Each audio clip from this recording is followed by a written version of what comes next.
Hello everyone. So in this video we'll discuss about access methodology, what is access methodology and how do we use it for potential breakouts and reversals. Okay, so now for example this is a resistance point, okay, and market is trying to break it, but every time it reaches it, it comes back, and then suddenly we get a move and we do a breakout. Okay, so we need to find access to that breakout. And now what is that access? That is access methodology. Okay, so first thing, what are the key points that we need for a potential breakout? First one is high volume. Second one is high volatility. Third one is, if it's a upside breakout, it's a high positive delta. And then the last one and the most important one is the key close above the resistance or any key level. Okay, now second scenario, we do the breakout, we come back, we do the breakout, we come back, we do the breakout, we come back, but now when we do the breakout, we just continue. Okay, so identifying these moves is what access methodology tells us. Okay, so now the rejection point, we get there, we come down, we get there, we come down, but now when we get there, we just get rejected so hard that we can take a reversal.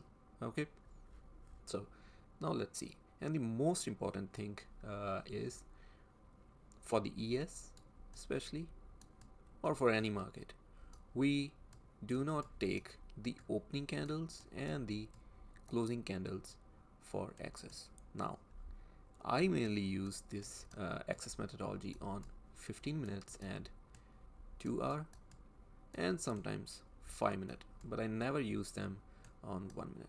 So whatever time frame you choose or whatever chart you use, be consistent with it. Okay, now let's see this ES trade. Now what is the context what's the context for this trade now? So it's 20th November, it's NFP day, and as you can see that I have marked this as NFP low. Okay, so now what is happening? And you can see these green stars, this is buying access and this is selling access. Okay, and no strategy in this world is useful without context. Okay, so now let's understand the context. We are opening imbalanced and we have got NFP day. Okay, so in order to move up, we need to wait for initial balance breakout, and in order to make downside move or to fill the gap and to unwind the yesterday's move, we need to close the gap and we need something towards downside. Okay, first thing, let's see in depth now. This is new stop. As you can see that we are trading above the news high of NFP. Okay, this is 15 minutes chart. You can see that we go up, we come down, we are not able to close below the NFP top.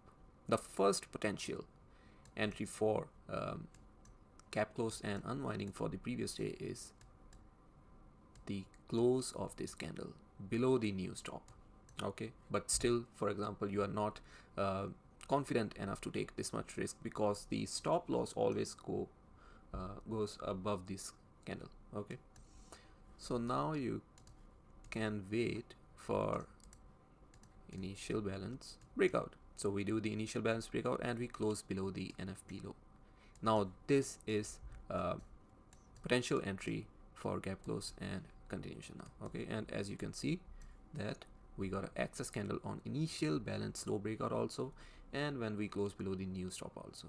Okay, and we continue down towards the unwinding of the previous day. Okay, now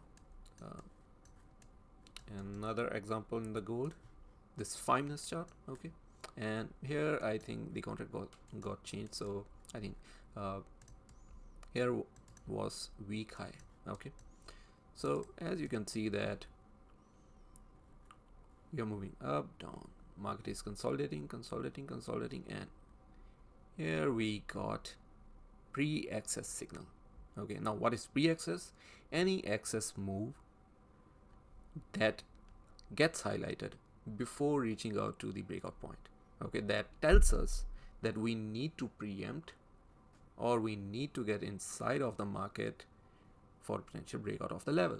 Okay, so as you can see that we got access over here, we got a high volume, high positive delta, so that we can do the weak high breakout. Okay, now what about the reversal trades? As you can see that we have discussed about the access candles now and the breakouts. Okay, so for example, this is access candle. Now there is a volume build in this access candle, there's a delta, and in short there is a positioning in this move. Okay, so what happens if that positioning gets failed? It will move down and it will do the unwinding of those positions. Okay, and the same happened during the NFP day in ES. There was a positioning build during the NFP and we closed below that and then we unwinded the participants. Okay, now this is not essential that we should get access candle when we break the access candle. We just need a good buildup of selling and some mass participation, okay, to unwind all of that positioning. So now let's discuss that. 15. Now let's see this. The market opens, we got news candles, we got a build up of positioning and volume. Now what happens when we get a close above this? Okay, we just continue towards the upside and we are not able to take out the low of this candle. Okay, so you can enter passively or aggressively if you are capable of taking this much risk towards the upside for a trend day. Okay, and this is complete positioning unwinding. Okay, so the context also matters, because now what is happening that in the poly markets the probability for December rate cut is getting higher and higher and we are getting trend days. So now we enter the market for the long side when we get unwinding of the excess positioning. Okay, so in short what we discussed, that if we want a breakout of a level, we get inside if we get any pre-access towards the breakout of the level. We get aggressively, we get aggressive and we play the breakout. But once the breakout happens, we need to be passive towards the upside or just wait for the market to take out the low of that access candle. Okay, second thing is in the reversal scenario, when we get access towards downside. For example, this is a low volume area and we got a trend day towards downside yesterday and now we are reaching it and we got an access rejection from that low volume area, then we play towards the downside.